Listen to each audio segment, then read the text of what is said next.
ইতিমধ্যে তারা বাজারে প্রায় 30 থেকে 40 লক্ষ টাকা এরকম জাল টাকা ছড়িয়ে দিয়েছে। গত 13 তারিখ 13 মার্চ দুপুর অনুমান 1 থেকে 1.5 ঘটিকার সময় কামরাঙ্গীরচর এলাকার মাতবর বাজার এলাকায় আমাদের একটা নিয়মিত চেকপোস্ট চলছিল। এই চেকপোস্টে আমরা 3 জন সন্দেহভাজন লোককে চ্যালেঞ্জ করি এবং তাদেরকে আমরা তল্লাশির আওতায় নিয়ে আসি।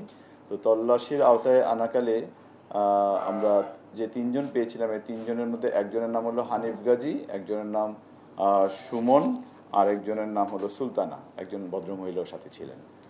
তো আমরা 3 জনকে যখন চেকপোস্ট করি, তল্লাশি করি, তখন সুমন গাজী এবং সুমন এবং সুলতানা তাদেরকে শারীরিক তল্লাশিকালে তাদের কাছে 2 লক্ষ করে 4 লক্ষ টাকা পাওয়া যায়।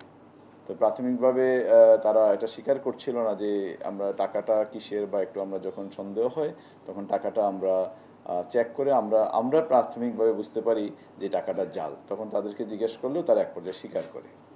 তো এটা হলো আমাদের ওই দিনের ওই সময়ের যে চেকপোস্টে তল্লাশি। পরবর্তীতে তাদেরকে আমরা এই বিষয়ে অধিকতর জিজ্ঞাসাবাদ করলে তারা আমাদেরকে জানায় যে তারা এই আসন্ন যে পবিত্র ঈদ উল ফিতর এবং চলমান যে রমজান মাস, এই রমজান মাসে মানুষের যে কর্মচাঞ্চল্য থাকে এবং ব্যস্ততা থাকে ব্যবসা বাণিজ্য এবং আর্থিক লেনদেনে, এই সুযোগটাকে কাজে লাগিয়ে তারা এই জাল টাকাগুলো বাজারে ছড়িয়ে দিবে এবং তারা জাল টাকার বিনিময়ে পণ্য ক্রয় করবে।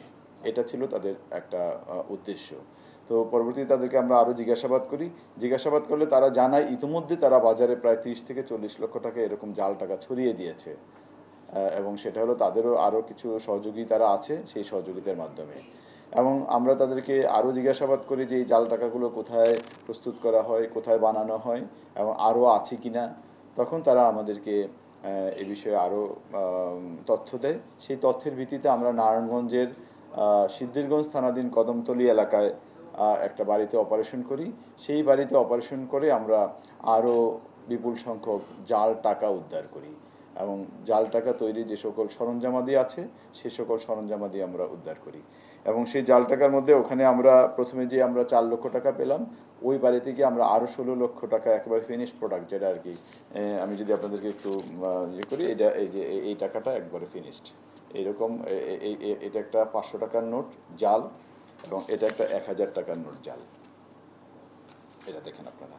এইরকম আমরা আরও 16 লক্ষ টাকা ওখানে পাই এবং প্রায় আংশিক প্রস্তুতকৃত এইরকম টাকা আমরা তাদের কাছে পাই। এটা হয়তোবা আরেকটু সময় পেলে তারা এটাও প্রিন্ট করে ফেলতো এবং এটা বাজারে ছড়িয়ে দেওয়ার জন্য তারা সব রেডি করছিল। এটা আপনারা দেখতে পাচ্ছেন, একটা কাগজের মধ্যে তারা 4টা 1000 টাকার নোট তারা প্রিন্ট করতে পারে এবং এরকমভাবেই তারা প্রস্তুত করছিল। তো আমরা ওখান থেকে এইরকম আরও 9,60,000 টাকা আমরা উদ্ধার করি, যেটা এইরকম। আর ফিনিশড একবার মানে সম্পূর্ণ প্রস্তুতকৃত আমরা 1000 টাকা এবং 500 টাকা মিলে পাই আরও 16 লক্ষ টাকা। আর 16 লক্ষ এবং এটা হলো 9,60,000 টাকা। এটা হলো আমাদের টাকা। আর আমরা ওখান থেকে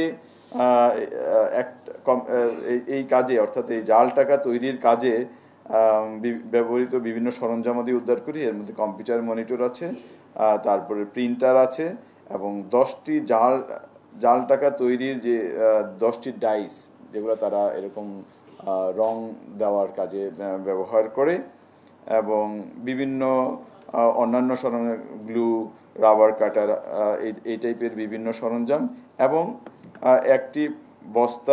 এক বস্তা সাদা কাগজ, যেগুলো তারা এরকম টাকা প্রিন্টের কাজে ব্যবহার করে, এক বস্তা কাগজ।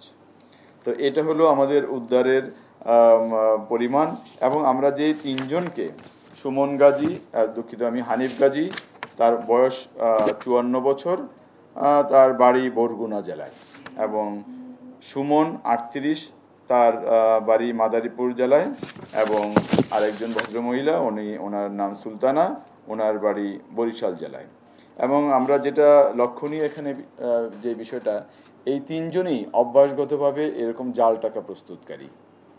আমরা দেখেছি হানিফ গাজী, আমরা তার প্রোফাইল চেক করে দেখেছি, হানিফ গাজীর নামে ঢাকা বিভিন্ন থানায় ঢাকার মোহাম্মদপুর এবং ঢাকা জেলার কেরানীগঞ্জ, দক্ষিণ কেরানীগঞ্জ, ডিএমপি কোতোয়ালি, ডিএমপি কদমতলী এবং ডিএমপি কামরাঙ্গীরচর, দুঃখিত, এটা কামরাঙ্গীরচরটা আমরা গতকালকে করেছি। 4টি মামলা, অর্থাৎ গতকালকে যে মামলাটি রুজু হয়েছে তার আগে 4টি একই ধরনের, অর্থাৎ জাল টাকা তৈরির যেই সংক্রান্ত বা প্রস্তুত করা সংক্রান্ত যেই মামলা, এরকম আরও 4টি মামলা বিভিন্ন থানায় রয়েছে। অর্থাৎ বোঝা যাচ্ছে সে এই বিষয়ে একজন অভ্যাসগত অপরাধী। এবং যে সুমন আছে, সুমনের বিরুদ্ধে এরকম এর আগেও কামরাঙ্গীরচর থানায় একটি মামলা, একই ধরনের একটি মামলা, স্পেশাল পাওয়ার একটি মামলা তার নামে রয়েছে। এবং সুলতানা, তার নামেও এর আগে আরও 5টি মামলা রয়েছে বিভিন্ন থানায়। অর্থাৎ আমরা বলতে পারি যে তারা অভ্যাসগতভাবে এই কাজটি করছে। এবং ইতিমধ্যে আমাদের এই ঘটনায় কামরাঙ্গীরচর থানায় একটি মামলা রুজু হয়েছে। এবং তাদের সাথে আরও কেউ জড়িত আছে কিনা এই বিষয়ে বিস্তারিত জানার জন্য আমরা তাদেরকে হেফাজতে এনে জিজ্ঞাসাবাদ করার প্রস্তুতি নিচ্ছি।